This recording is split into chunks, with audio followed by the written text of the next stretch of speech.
मैं तुम्हारे दरवाजे पर बारात उस सूरत में लेकर के आऊंगा जब तुम्हारा बाप 4 चक्का देगा। 4 चक्का तुम्हारे बाप को देने की औकात है? तो लड़की का जवाब सुनिए। लड़की ने कहा कि मेरे बाप को तो प्लेन देने की औकात है, तुम्हारे बाप को एयरपोर्ट बनाने की औकात है? ये बताओ। दूसरी मिसाल आप आ रही है, बेटा बाप से पूछ रहा है अब्बा हुजूर शादी में कितना पैसा आपका खर्च हुआ? तो बाप ने बताया बेटा कर्ज लेना पड़ा और अभी तक कर्ज अदा कर रहा हूं, कर्ज अदा नहीं हुआ है। शादी में कमर तोड़ लोग पैसा खर्च करते हैं। तीसरी मिसाल, शादी में देखिएगा बेटा खामोश रहता है, बाप बोलता है। क्या बोलता है? हमको गाड़ी वाड़ी नहीं चाहिए, हम तो नमाजी आदमी हाजी आदमी है। अगर आप 4 चक्का दे दीजिएगा तो क्या फ़र्क पड़ेगा, उस पर आप ही की बेटी आएगी, आप ही के दामाद जाएंगे। हमको सामान उमान नहीं चाहिए, लेकिन सिल्लीगुड़ी से डबल सामान दे दीजिएगा तो एक पर आराम आपके दामाद को होगा और एक पर आराम आपकी बेटी ही को होगा। हमको वैसे कुछ नहीं चाहिए। अगर भैंस देनी है तो बच्चे वाली भैंस दे दीजिए, उसका दूध आप ही की बेटी पिएगी, आप ही के दामाद को पीना नसीब होगा। कितना होशियार बाप है, कितना भूमियार बाप है। काम भी निकालना चाह रहा है, बदनाम भी नहीं होना चाह रहा है। एक भूमियार था, दुनिया को ठग करके जा रहा था, तो बेटा से कहा मैं फरिश्ते को भी ठगना चाहता हूँ। तो बेटे ने कहा कि अब्बा हुजूर तुम्हारे बाप की औकात है, बेटा को फरिश्ते को ठग लोगे?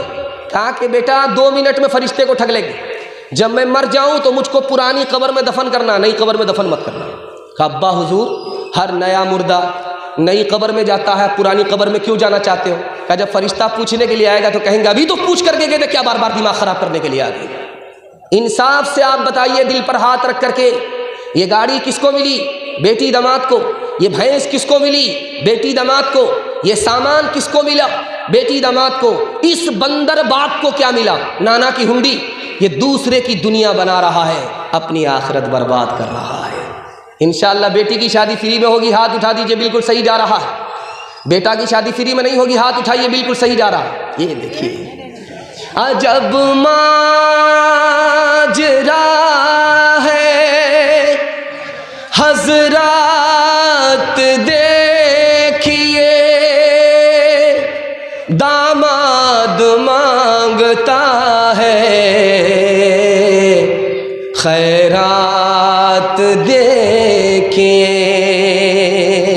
ओ दुनिया वालों छोड़ दो आदत जहेज की, अच्छी नहीं ये रीत रिवायत जहेज की। ओ दुनिया वालों छोड़ दो आदत जहेज की, अच्छी नहीं ये रीत रिवायत जहेज की।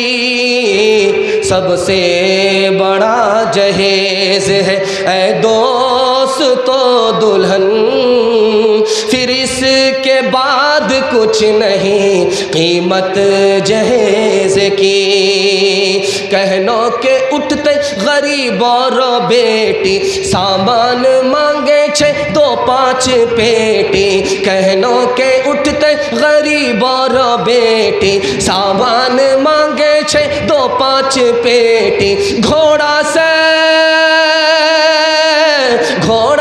बदतर 6 अज का जवान, हाय रे मुसलमान, हाय रे मुसलमान, हाय रे मुसलमान, हाय रे मुसलमान। चौथा पैगाम तेजी के साथ आपकी खिदमत में आ रहा है। आपने दिल खुश कर दिया। मैं घबरा गया था, एक तो ऐसे ही मायूस था और जलसा बहुत देर से चल रहा था, तो आपकी हालत देख करके मैं मायूस था। लोग खा पी करके बैठते हैं, 45 मिनट ही दिमाग काम करता है, उससे ज़्यादा काम नहीं करता। ये मदरसे की बरकत है, उलमाए किराम की मोहब्बत है और इस जलसे की अज़मत है कि आप 45 मिनट से भी ऊपर जा रहे हैं।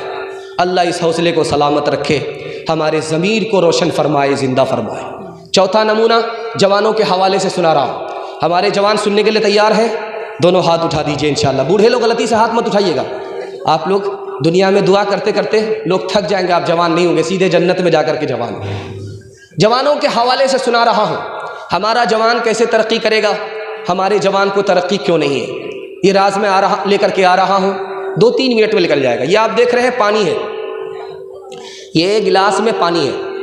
एक जवान कहता है यार आधा ही गिलास पानी है, दूसरा जवान कहता है माशाल्लाह आधा गिलास पानी तो है। ये जवान तरक्की करेगा, ये पॉजिटिव सोच रहा है, वो नेगेटिव सोच रहा है। ध्यान से सुनिएगा।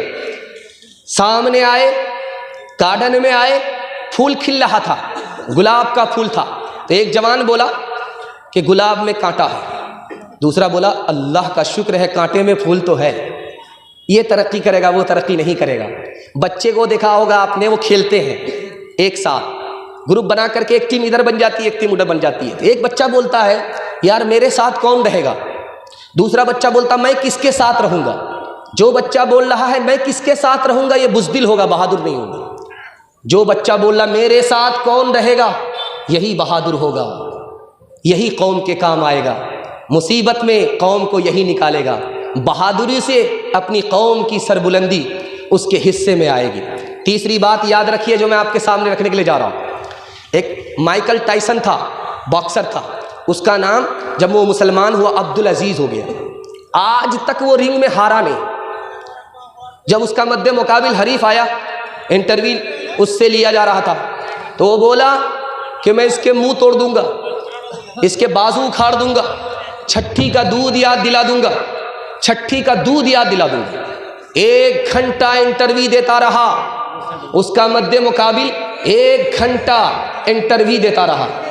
अरे भाई मोबाइल वाले, अरे इतने सारे चैनल वाले आपके लिए ही तो काम कर रहे हैं।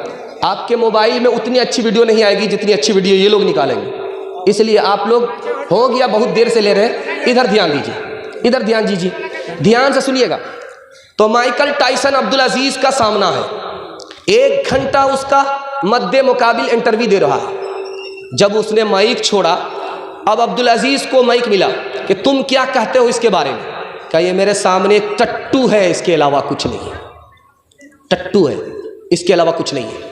जब मुकाबला हुआ तो 2-3 घूसे में चार्जित कर दिया अब्दुल अजीज़ ने, 2-4 घूसे में उसको चार्जित कर दिया।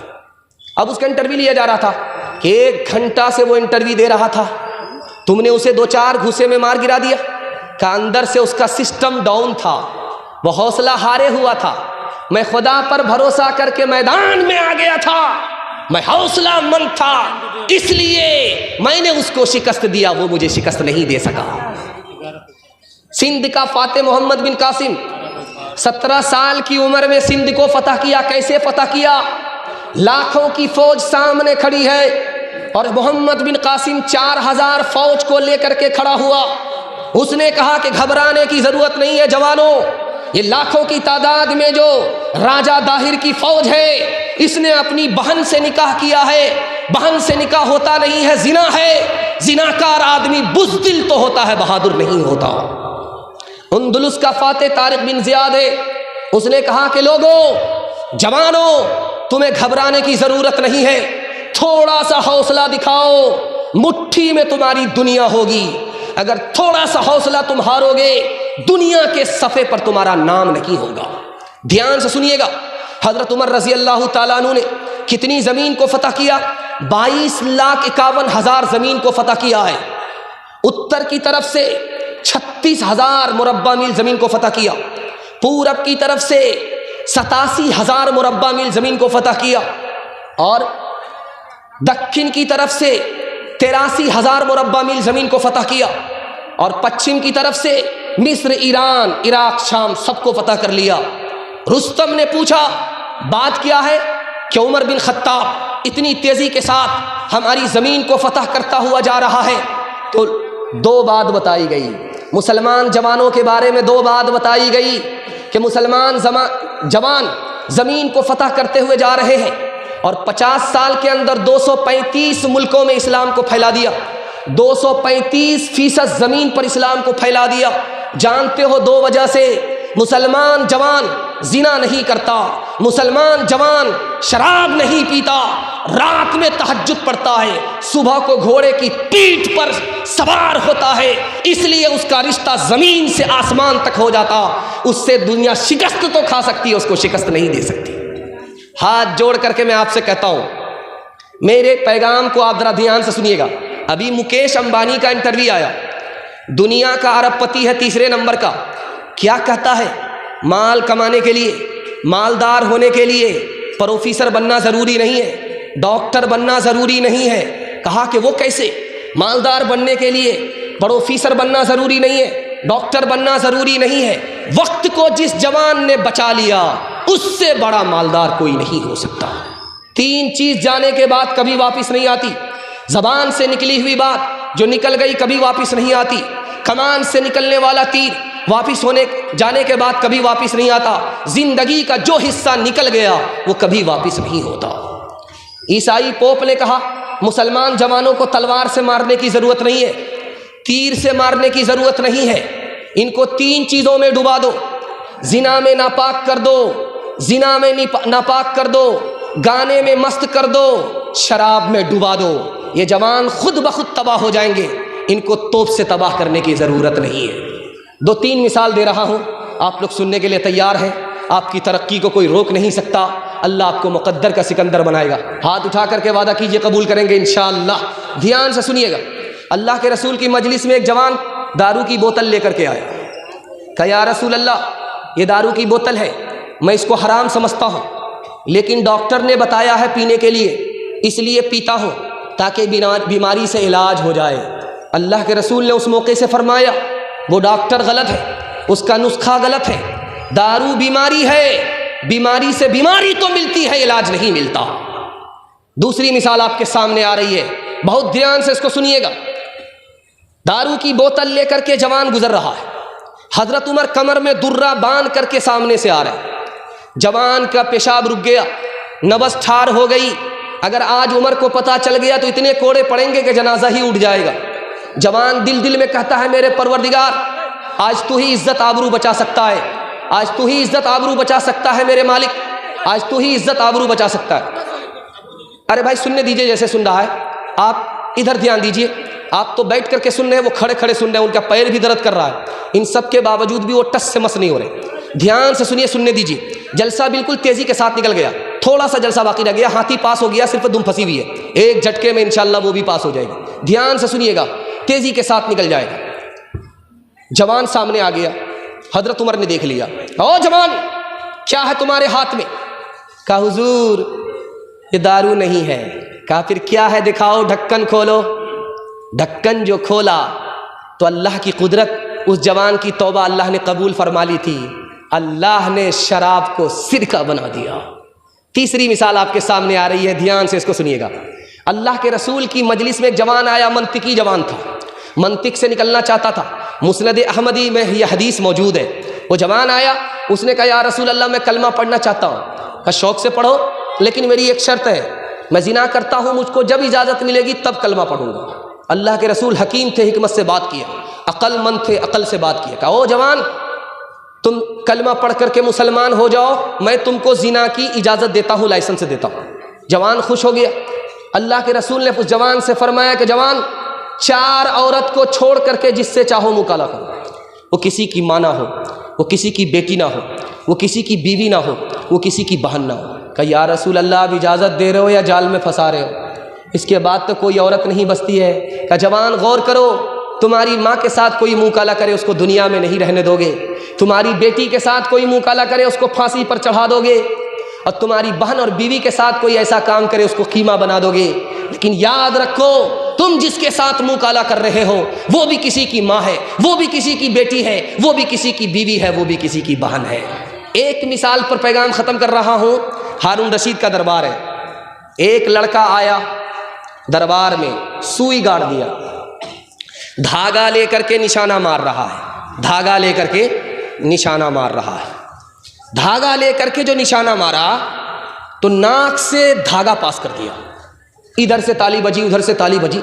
वाह साहब, क्या करतब दिखाया, क्या करतब दिखाया। हारून रशीद ने कहा कि 10 रुपया इनाम दो और 10 जूते मारो। अब दरबारियों को पता चला कि भाई जूता क्यों मारा जा रहा, इतना अच्छा करतब दिखाया, इसको जूता क्यों मारा जा रहा है। तब हारून रशीद ने कहा कि फजूल काम में इसने अपना वक्त बर्बाद किया, भिखारी का भिखारी ही रह गया। अगर पढ़ने लिखने में वक्त लगाता तो कितना कीमती हो जाता। खुद दुनिया की गरीबी दूर करता, देने वाला बनता, भीख लेने वाला नहीं बनता। हाथ जोड़ करके मैं आपसे कहता हूँ, वक्त बचा लीजिए, गाने से दूर हो जाइए, जिना से दूर हो जाइए, शराब से दूर हो जाइए। अल्लाह माजी में सहाबी को जो बुलंदी अता किया है वो आपके मुक़द्दर कर देगा। हाथ उठा करके वादा कीजिए इंशाअल्लाह आज गुनाह करेंगे और कल फुर्सत से तौबा करेंगे। हाथ उठाइए, नहीं आज गुनाह किया है आज ही तौबा करेंगे। हाथ उठाइए इंशाअल्लाह। उक़ाबी रूह जब बेदार होती है जवानों में, नजर आती है उनको अपनी मंजिल आसमानों में। कभी ऐ नौजवान मुस्लिम तदब्बुर भी किया तूने, वो क्या गर्दूं था जिसका तो एक टूटा हुआ तारा। तुम्हें उस कौम ने पाला है आगोशे मोहब्बत में, कुचल डाला था जिसने पाँव में ताजे सरेदारा।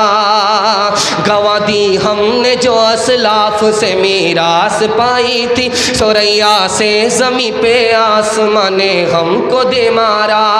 सबक पढ़ फिर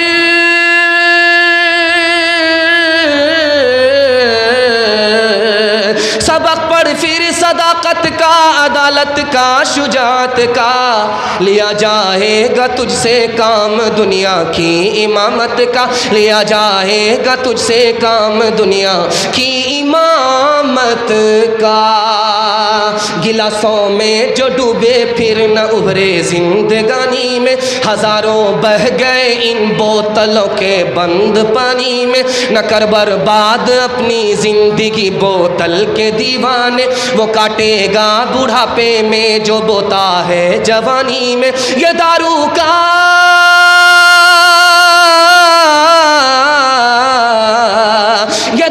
का पियाला मौत का कड़वा पियाला है। मिला है जहर शरबत में, मिला है जहर शरबत में, छुपी है आग पानी में। मिला है जहर शरबत में, छुपी है आग पानी में।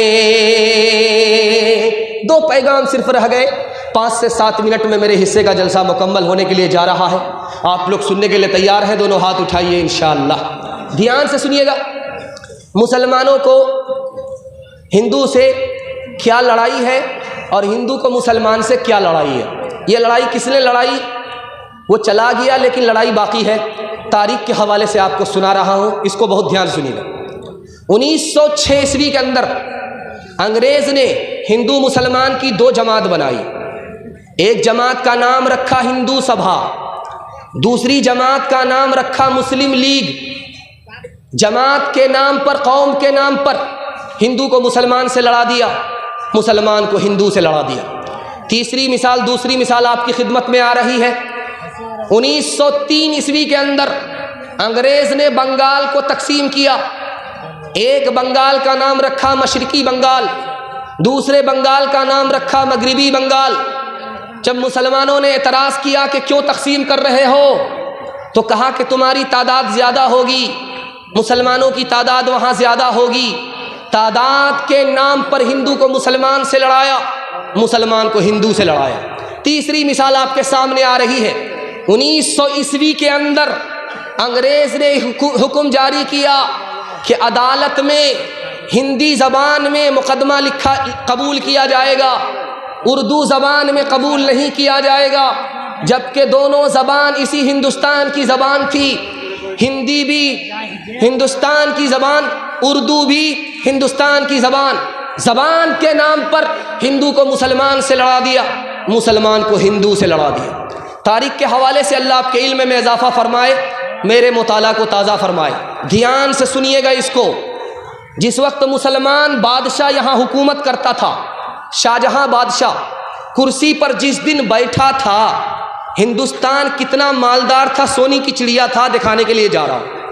शाहजहां जो कुर्सी पर बैठा था हुकूमत करने के लिए, उसका जो पहला दिन था, उस दिन उसने 4 लाख बीघा ज़मीन इनाम में बांटा था। 120 गांव को इनाम में तकसीम किया था। हजारों रुपया शाहजहां ने पहले दिन की बादशाहत की खुशी में इनाम में बांट दिया था। लेकिन जब अंग्रेज इस मुल्क में हुकूमत करता था, लोग नौकरी करते थे तो कितना पैसा मिलता था? आपको सुनकर के हैरत होगी। 1 सेर दाना मिलता था, लोग नौकरी करते थे। 1 आना मिलता था, लोग नौकरी करते थे। मुसलमानों ने इस मुल्क को दिया, माला माल कर दिया। अंग्रेजों ने इसको लूटा, कंगाल कर दिया। इससे भी बढ़कर के मिसाल आपके सामने रखने के लिए जा रहा हूं। मुसलमान जो आया था, कौन सी जबान बोलता था हिंदुस्तान में? फारसी बोलता था, फारसी जबान थी। मुसलमान जो बाहर से आया हिंदुस्तान में, उसकी जबान फारसी थी। लेकिन अभी पूरे हिंदुस्तान में मुसलमान जो जबान बोल रहा है, कौन सी जबान बोल रहा है? उर्दू बोल रहा है। बाहर की जबान को मुसलमानों ने छोड़ा, मुल्क की जबान हिंदी और उर्दू थी, उसको मुसलमानों ने पकड़ लिया। इससे भी बढ़कर के वतन की वफादारी कुछ और नहीं हो सकती। एक हैरत अंगेज मुताला आपकी खिदमत में लेकर के आ रहा हूं। संस्कृत जबान है इस हिंदुस्तान की, लेकिन सरकारी जबान नहीं है, हिंदू समाज की जबान है। इस जबान को पूरी दुनिया में सबसे पहले किसने फैलाया? आपको सुनकर के हैरत होगी, किसी हिंदू बादशाह ने, राजा ने नहीं फैलाया, खलीफा अबू जाफर मंसूर ने फैलाया। संस्कृत का ट्रांसलेट किया फारसी में, फारसी से अरबी में, पूरी दुनिया में संस्कृत को चमकाया। वो चमकाने वाला मुसलमान था, गैर मुस्लिम नहीं था। मुसलमानों ने हमेशा जबान से मोहब्बत की है, नफरत कभी नहीं सीखा। 2-3 मिसाल दे रहा हूं, आप लोग सुनने के लिए तैयार हैं? दोनों हाथ उठाइए इंशाअल्लाह। दिल मिले या ना मिले, हाथ मिलेगा, हाथ उठाइए इंशाअल्लाह। खैर, आप लोग का आखिर तक इम्तिहान होता रहेगा, देखें कब आप लोग बेदार होते। आखिरी मिसाल दे रहा हूं, ध्यान से इसको सुनिए। मसनवी किताब है, उसको अमीर खुसरू ने लिखा है।